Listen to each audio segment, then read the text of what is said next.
Gods of Death. Chapter 7. Set's Revenge. Meanwhile, in Duat, Osiris waited by the docks, anticipating a visit from a close friend. "Ah, Cyrus, how are you doing on this very busy day?" Ra greeted him as he traveled down his usual night path. "Is it nighttime already? I'm already listening to Track of Time down here," Osiris replied.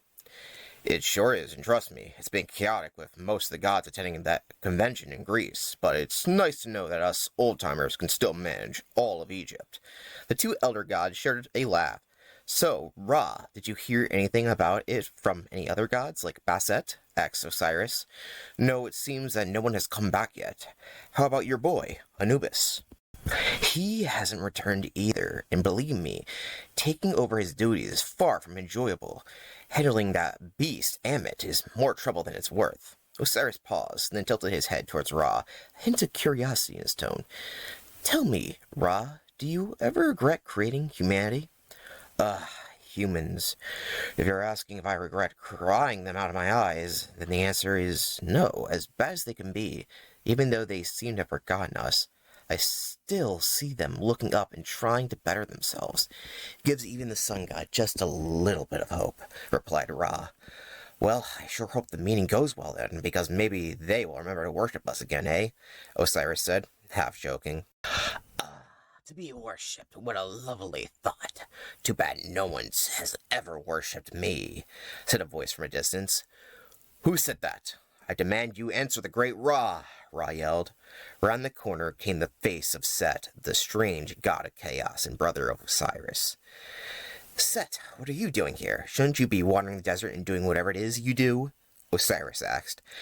"Ha ha, very funny. You know exactly what I do, brother. I create the storms that bring the very souls you judge to you. But that's not why I'm down here. I have a very important matter to discuss." "Whatever it is, I'm sure it can be handled in a dignified and just manner," Ra said. "Yeah, sure, Glowbird. But this isn't about you, so stay out of it. I have a very big problem, my brother here," Set replied. "Whatever the problem is, I'm sure you caused it," Osiris retorted angrily. "Oh, I caused it, huh? Can you just tell me how sleeping with my wife is something I caused?" Set shouted back. "Whatever do you mean?" Osiris replied, feigning ignorance. "Don't play dumb with me.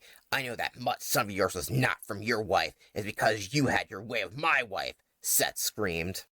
"Set, enough of this. You cannot address Osiris with such disrespect. It is unbecoming of the gods."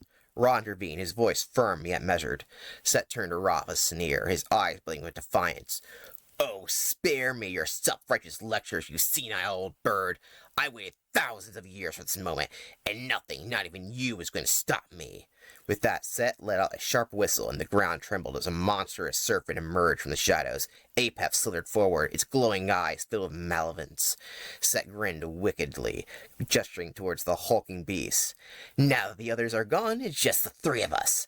Apophis and I think it's about time we settled some old scores." "You've brought my mortal enemy Apep here? Do you have any idea what you're doing?" Ra yelled, his eyes blazing with fury. "You don't think you can defeat me this time, do you, old-timer?" Apep taunted in a smug, slimy voice.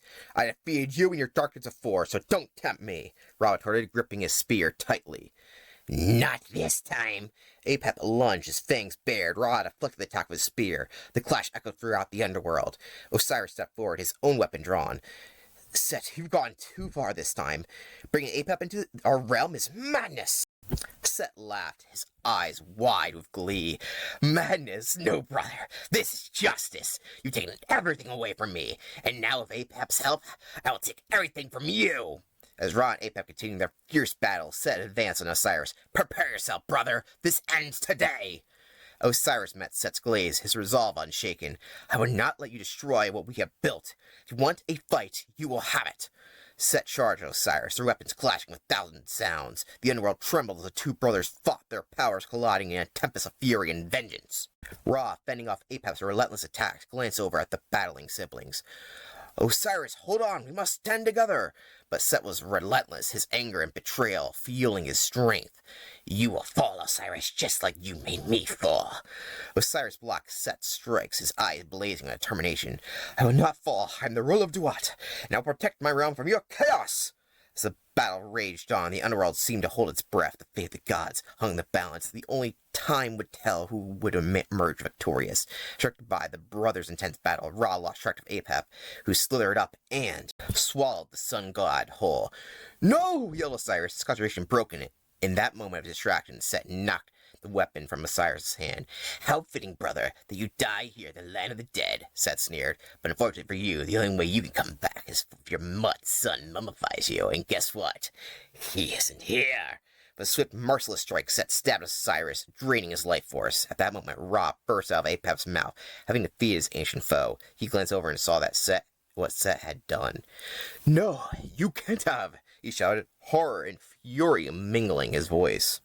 "Oh, but I have," Set replied, his voice dripping with triumph. "Get ready, Ra, because now I am the new pharaoh of all Egypt." Ra raised his spear, ready to smite Set where he stood, but dark storm clouds engulfed Set and Osiris' body, whisking them away from Duat in a violent swirl of wind and darkness, and the sounds of thunder echoing throughout the hallways. For the first time in his long life, Ra stood dumbfounded. Never had he witnessed a god defeated in such a manner, let alone a descendant of his own. Tears, rare and precious, welled up in his eyes as he grappled with the immorality of what had just occurred. End of chapter. Thank you for watching. Stay tuned for the next one. Bye-bye.